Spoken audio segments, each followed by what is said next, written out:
দেখো বন্ধুরা, এখন তোমাদের আমি হেম সেলাই শেখাবো। হেম সেলাইয়ের জন্য তোমরা প্রথমে যে পোর্শনটা তোমাদের সুতো বেরিয়ে থাকে, সে তুমি ওড়না কেনো বা শাড়ি কেনো, সেটা কি করবে না, দুটো ফোল্ড করবে, একটা ফোল্ড আর একটা ফোল্ড।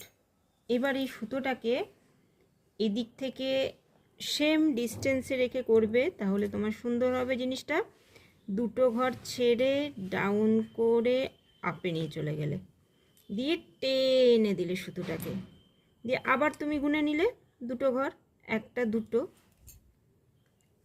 দুটো ঘর যে তুমি আবার নিচে একটা ঘর ছাড়লে আর ওপরেও একটা ঘর ছাড়লে, দিয়ে এইটাকে ধরে টেনে দিলে, দিয়ে আবার এরকম করলে।